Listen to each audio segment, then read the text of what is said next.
What's up, guys, and welcome back to another video. And today I am going to be giving you guys my 2024 Republican primary predictions on the early states, the 4 early states slash the early territory. So if you guys are at all familiar with politics, at least in the Republican side of things, the Democrats have changed it up, but in the Republican primary, we go from the Midwest and Iowa, then we go to New Hampshire, then we go to Nevada, then we go to South Carolina. And this year in particular, we're going to have Nevada and the Virgin Islands on the same day. So I have done some analysis and some digging and some research. I've looked at polls and projections.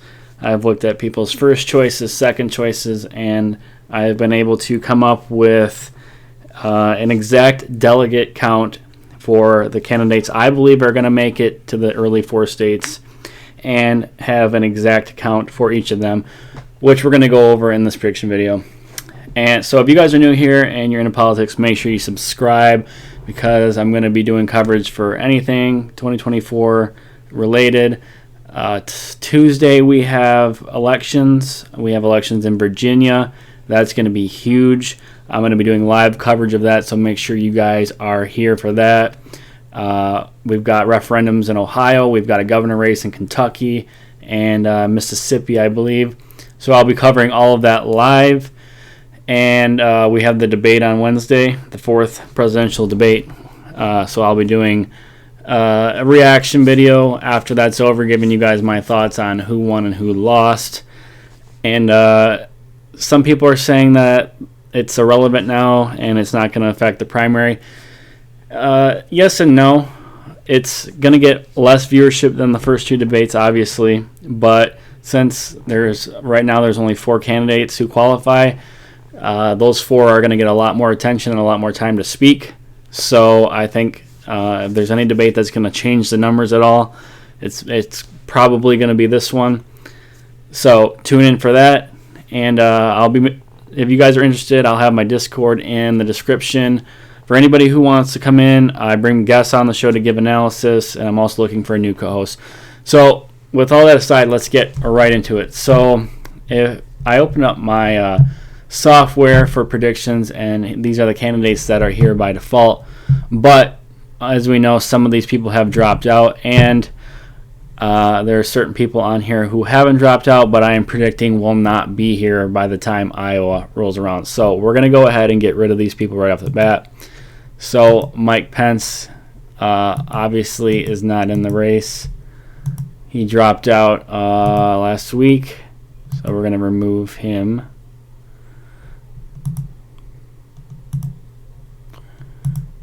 Bear with me here. All right. We're going to get Perry Johnson. He dropped out. Elder dropped out. Hutchinson, that's coming soon. He's at less than 1%. Tim Scott's not going to make it. He's not even going to make the next debate.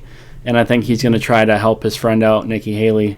I think a lot of his support is going to go to her. So I believe he will be gone by the time we get to Iowa. Doug Burgum, he's doing better than some, but he's still struggling. He's not going to make the next debate. He will not make it to Iowa. Will Hurd is gone. I believe this guy is gone. I don't even know who this is. Yeah, so this is what I think we're going to have for our first 4. These are our candidates: DeSantis, Haley, Christie, Ramaswamy, and of course Donald Trump. So, oh no, I don't want to add a candidate. Okay, so Iowa, it's going to be the first date. January 15th is the Iowa Caucus. So after all these other candidates have dropped out, and you take into account people's second choice options, so on and so forth, and also the governor of Iowa will be making her endorsement of DeSantis tomorrow, so that has been factored in. Trump will be getting 19 delegates. DeSantis will be getting 9. Haley 8. Christie 2. And lastly, Vivek with 2 as well. So Donald Trump will win the Iowa caucus pretty handily too. So he'll go right into New Hampshire with some momentum behind him into what will be probably his most vulnerable state. If there's any line of attack for any of his opponents to get one over on him, this is going to be their chance. So in New Hampshire, if you guys don't know, so some states are proportional, some are winner take all, some have a hybrid system. So I can't remember. I think it's 10% you need to qualify for delegates in New Hampshire. So with that, Trump is projected to get 14. Haley 4. She is surging in New Hampshire right now. Christie was at one point, but he's kind of fell off. DeSantis 3. And Christie with 1. So this is where we might have a potential dropout. Chris Christie has indicated that he's in this to the end. He's going to battle Trump all the way to the convention, and he's banking hard on New Hampshire to give him a second place finish. But that no longer looks like that's going to be the case in New Hampshire. So even though he's saying he's going to stick around through the whole thing, I just don't see how he could do that if he gets blown out in New Hampshire, but we'll just take his word for now. So after we have New Hampshire in late January, I think the first week of February we head out west to Nevada and the Virgin Islands, which are going to be on the same day. So Nevada, of all of these early states, is Trump's biggest lead at the moment. In the polling, that is. So he is projected to get 18 delegates. And in Nevada, you have to have 4% of the vote to qualify for delegates.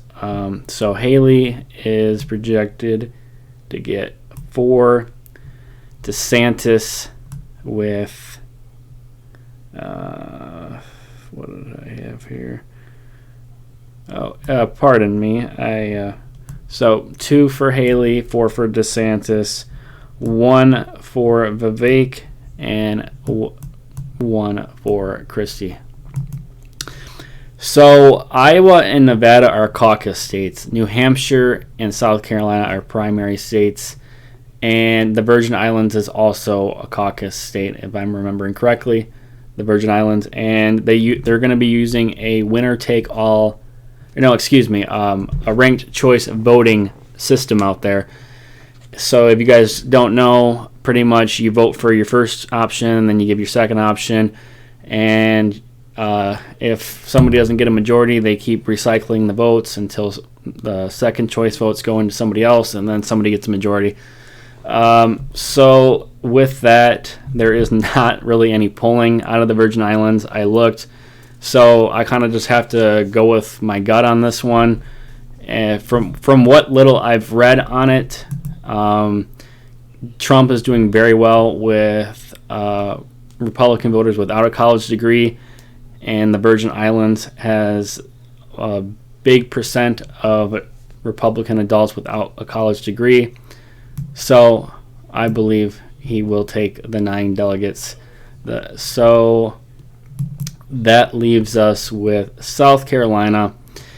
In the past, South Carolina has been a winner-take-all state. They have since, I guess, changed it for 2024 into some kind of new system where they're splitting up.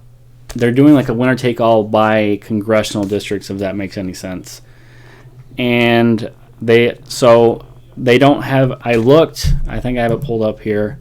They don't have a threshold or a winner-take-all threshold at the moment.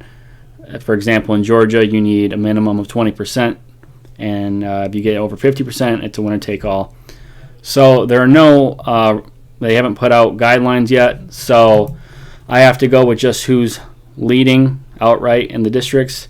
And so far, Trump is handily winning all congressional districts in South Carolina, there are 7, I believe, because South Carolina has 9 electoral votes, so that would mean there's 7 districts, and he's winning all of them. So he will get all 50 delegates. So you guys, this is what we have for the predictions at this moment. Trump handily winning the 5 early contests with 110 delegates. Second place, DeSantis with 16. Haley third with 14. Chris Christie with 4 delegates. And my good friend Vivek Ramaswamy with 3 delegates. So this is where we stand at the time being. Obviously, things can change. We have, I believe, 2 more debates before. I know we have 1 for sure, and I believe there's another one in December. And obviously, I could be wrong. We could have more candidates make it to Iowa. Doug Burgum could stick around. People could drop out in between some of these races. But this is just what I have to go with as of today with the information that we have. So you guys, let me know down in the comments below if you guys think that I have a good prediction here, if I have some good analysis. If not, tell me what you guys disagree with me on. Who do you guys think is going to win? And subscribe for more political coverage and content.